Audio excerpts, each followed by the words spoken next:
Okay, so we're diving into this case from South Korea that's like totally gripped the nation. Yeah, it's really taken hold of the public imagination over there. It's pretty intense. You've got a dismembered body, and the suspect Yeah, the suspect. is this 23-year-old woman Uh-huh. named Tong Yu-jong. Right, and she was caught on CCTV Yeah. calmly just transporting the remains Oh, wow. in a suitcase. Like, just totally normal. Yeah, and even skipping at times. Oh, my. But it's, you know what's really unsettling is that this case, it kind of goes way beyond just like a gruesome murder. Right, it's not just the act itself. It's like a deep dive into the psychology of the killer, and then you have the societal pressures of South Korea, Yeah. and like the dark side of our fascination with true crime. Oh, totally. And that's, I think, why it's so fascinating to so many people. This is a case that, you know, it raises more questions than it answers. Yeah. I mean, what makes someone capable of such a calculated, brutal act? Right. And how did she exist, seemingly unnoticed until now? Exactly. Like, where had this come from? Yeah. So let's start with the basics. Okay. What actually happened? So the victim was a young English tutor named Hannah, Tong Yu-jong, posing as a middle school student, Oh, wow. used a popular tutoring app to lure Hannah to her apartment, and that's where the murder took place. So this was all online, Yeah. and she went to her apartment? Yeah. Oh, my gosh. The level of premeditation involved is really disturbing. Okay, so this was carefully planned, Oh, yeah. but how did she get caught? It was actually surprisingly ordinary.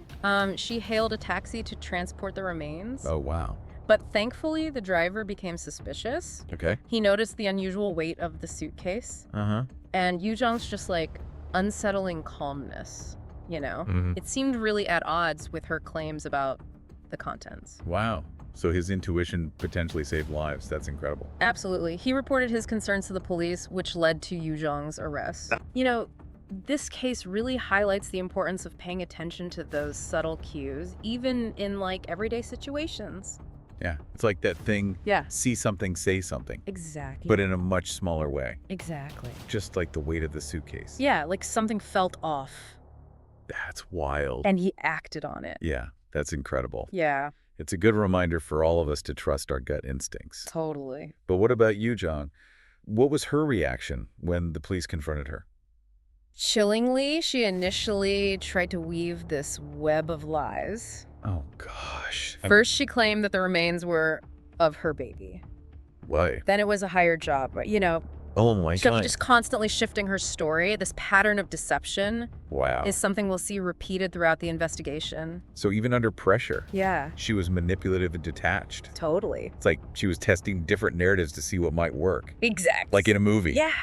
Oh, my gosh. It's a fascinating insight into her psyche. And it becomes even more complex when we look at her background. Okay. Classmates and neighbors, they describe her as almost invisible, Invisible. isolated, spending most of her time alone in her room, Wow. refusing to acknowledge others. It's like she didn't want to be seen. Yeah, like she wanted to just blend in and not be noticed. Oh, my gosh. It's strange though because, you know, there are these instances where she would insist on receiving even the smallest amount of change from store clerks. So she was interacting? Right, but in this very like transactional, Specific way. yeah, very specific way. That's so interesting. Yeah. This almost sounds like the hikikomori phenomenon we hear about Yeah. in Japan and South Korea.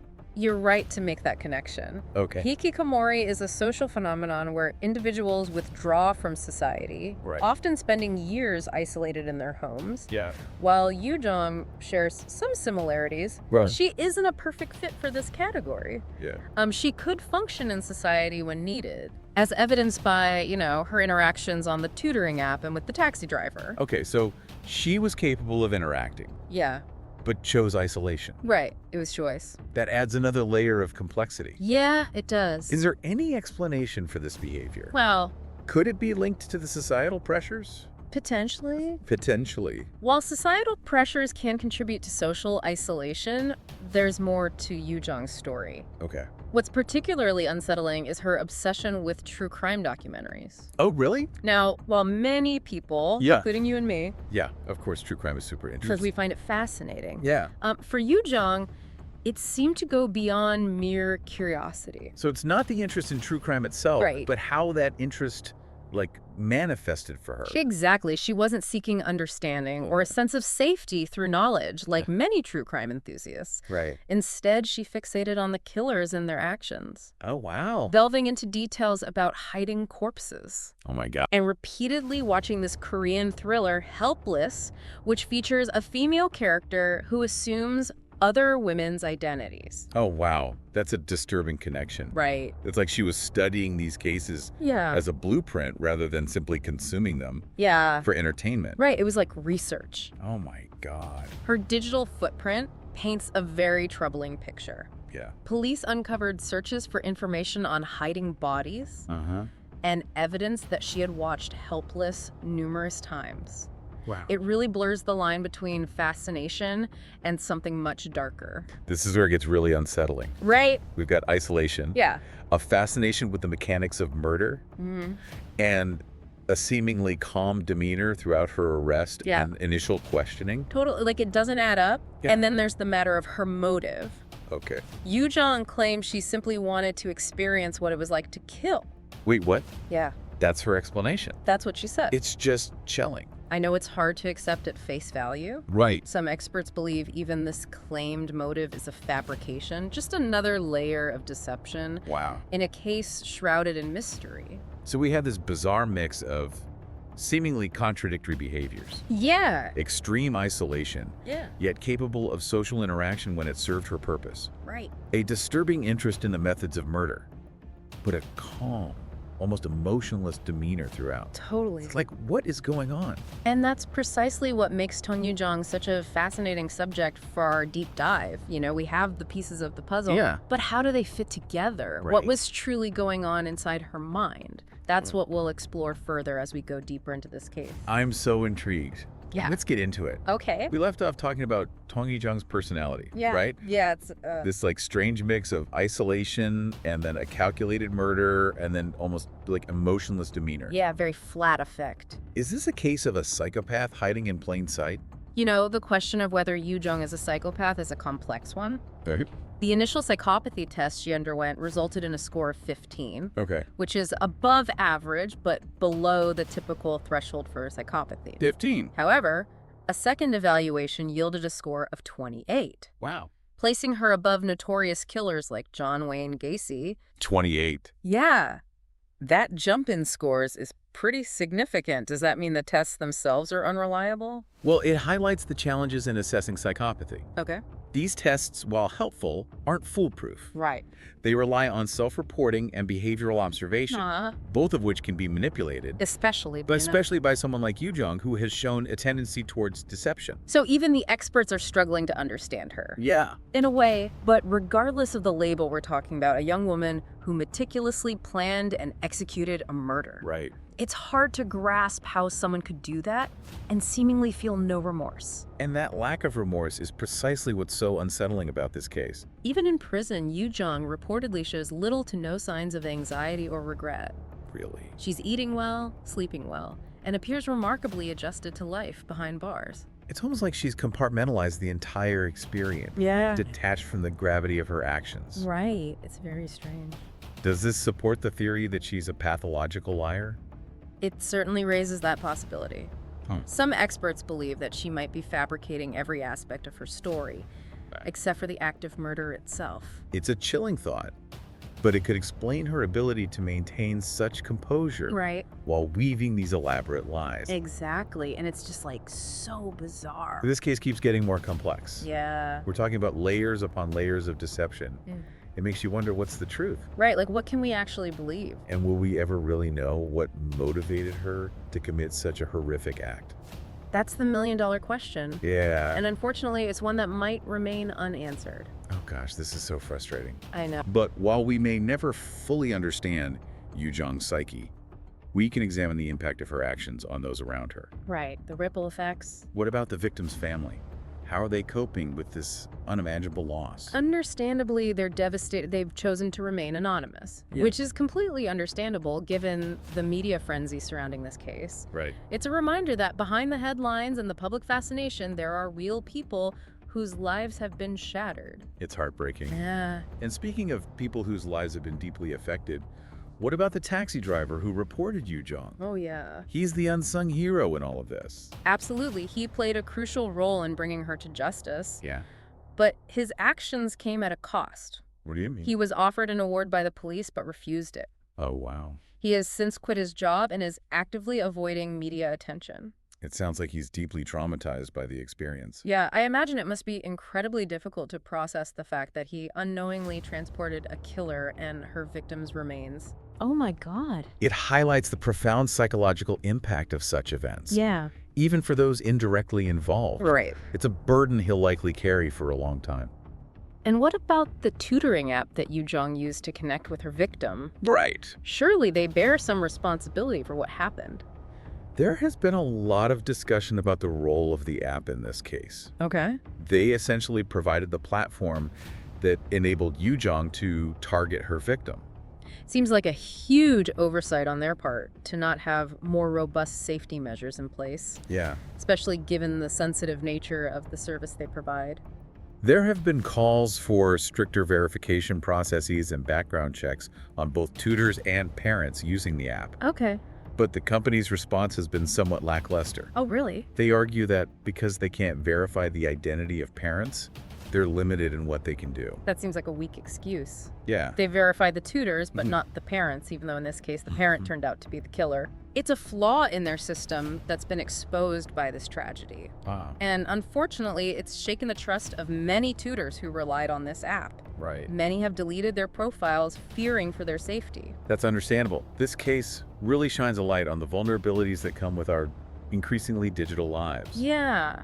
We rely on these platforms to connect us, Right. but we often overlook the potential risks involved. And Yu Jong's case isn't an isolated incident. Really? Sadly, there have been other instances in South Korea where individuals have used similar tactics to target tutors using these apps. This is a pattern. It seems to be. It's terrifying to think that these platforms, designed to facilitate education and connection, could be exploited by predators. Yeah, it really is a scary thought. It underscores the urgent need for greater vigilance, both on the part of these platforms and the individuals using them. For sure. We need to acknowledge the potential for exploitation and take proactive steps to mitigate those risks. Absolutely, we have to be more careful. So what can be done? Are there any practical solutions to make these apps safer?